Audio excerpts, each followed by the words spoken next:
actually asked Peggy if she was at all interested in doing the message this morning, and apparently not, so we might try again next week. Each week, you begin worship by lighting the peace candle and reciting the pledge. I was not familiar with this pledge before my neutral pulpit here in Vermont, and my first impression was mixed. Partly because with any aspect of worship, we become familiar with our own ways, and this was simply unknown ground. Partly because I'm not yet quite sure that it's true. When there is peace in the heart, there is peace in the home. Peace in the heart. What is it, and how do we get it? Is it a sense of calm, the absence of fear or of conflict? Is it a spiritual state, an inner way of being that keeps us grounded and centered? Is it something we attain through meditation or prayer? In quiet, in isolation?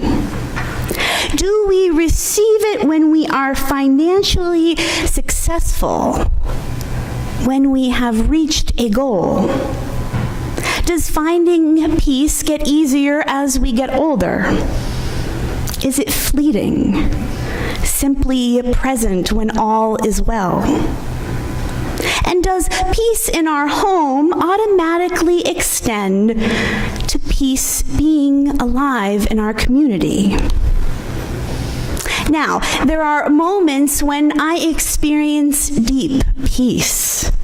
The most recent was Friday as Chrissy led our prayer group. And I wondered, was it the music that quieted us, which created a distinct separation between the chaos of life and the quiet discipline of prayer?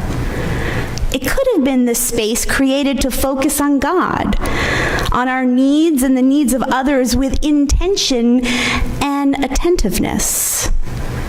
It may have been the sense of community I felt, the genuine care and concern for one another. One thing was for sure, though. I did not want our time to end. And we all have these go-to places, these spaces we rely on to settle our restless souls, where our bodies are able to relax, where we can breathe deeper and with more ease, where our spirit finds calm and a lightness. And there is nothing wrong with that. My sermon prep this week included a walk along a gorgeous river near my house. It was serene, not a person in sight. Trees and water are a formula for peace, and the mountains in the distance with the sun setting was an added sacred bonus. But as I watched the river rush by, I got to thinking, while peaceful at times, rivers also rage. And this was a river with power and might, alive and on the move with intention and purpose. I recalled our scriptures, for certainly there is a theme running through them today. Something big is coming. Not necessarily the peace we think of, the solitude, the calm, the lion and the lamb. This peace is intimately bound up with justice. It rages against the status quo, flips the world's ways of greed and power and wealth on their head, and gives us glimpses of how things ought to be, how things will be in the eyes of God. The very reason the Christ child, the Prince of Peace is on his way. For a voice cries out in the wilderness, "Prepare the way for the Lord." Are we ready for what's to come? For it is a cataclysmic shift. This is the first will be last and the last first. One that sets captives free, that heals and reconciles the brokenness in our enemies as much as in ourselves, that raises those in poverty and gives rest to those who have suffered and carried burdens for far too long, that welcomes the outcast, no matter what their status is or how they got here, that sets a place at the table for them to eat first because the ground that they have been walking on has never been level. Are we really ready for that kind of peace? Are we committed to making and building that kind of peace that Jesus and the gospel call us to? Are we ready to act? No matter how big or small, to make peace a reality in our lives and in the lives of others. I stumbled upon this piece with a rather catchy title. In parentheses, "Unfortunately, I'll be home for Christmas." The author shares, "Every year I fight it. The Christmas songs speak of joyous sleigh rides, happy journeys to Grandma's home in the woods, jingling bells and a jolly season. Commercials show everyone smiling at the turkey as it comes to the table, and families ripping open presents and hugging each other. All is merry and bright. And once again, I want to believe that it's true. I wrap the presents, I drive to my family Christmas dinner and walk in the door to be greeted by the same people who have the same hang-ups and issues as every year. Same personality conflicts, same old baggage, hardly a greeting card moment. Why did I hope it would be different? I am not alone. Many of us develop unreasonable expectations about the holiday and family gatherings. Carol McBride offers approaches to viewing this holiday season a bit differently. She observes, we cannot control the way others react. We shouldn't expect people to change overnight and become these happy, loving souls with no hang-ups, past hurts, or grudges. Nor can we become that way.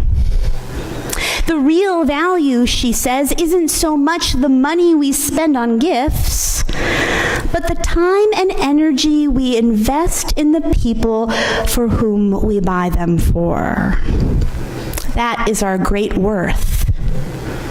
And if the holidays bring on painful memories, she writes, such as a loss of a loved one, we should allow those feelings to surface and deal with them gently so we can heal. For ignoring them or shoving them down will only lead to trouble later.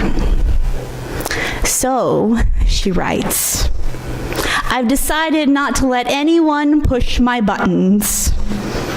But I also won't offer any buttons to push, at least intentionally. None of us are perfect. Every family has some dysfunction because we are human. And yet, we have been given that family to love them.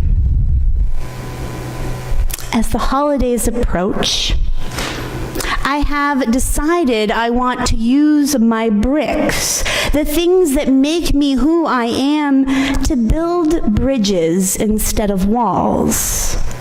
In fact, I want to do this all year round, not just during the time when tinsel drapes the walls and wrapping paper clutters the floor.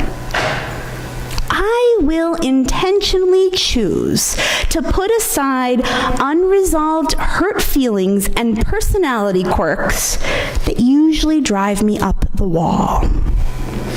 I'll embrace each person in love, no matter how they respond. That decisive attitude, even though it can't be put in a box and wrapped with a bow, may be the best gift I can give to my family and to myself. Luke's words this morning remind us that the peace we are looking to emulate, looking to bring about in conjunction with God, is one that doesn't ignore or avoid the darkness, but faces it head on, bringing light into it. For by the tender mercy of God, the dawn from on high will break upon us to give light to those who sit in darkness and in the shadow of death, to guide our feet into the way of peace. So as we wait, let us build bridges, laying our bricks one by one as we work for peace, building the kingdom here as it is in heaven. Let us be mindful that while inner peace and go-to resting places are vital for us, the peace of Christ extends far beyond us, not simply overflowing from us, but coming from intentional work and purpose and commitment. For we cannot truly be at peace until the world is with us.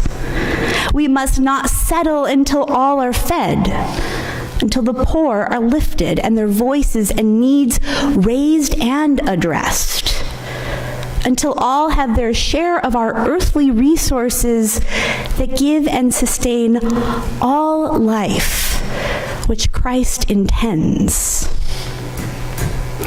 Peace is our pledge and our prayer. Peace is our hope and our purpose for the journey ahead. The peace of Christ be with you, and also with you. May it be so. Amen.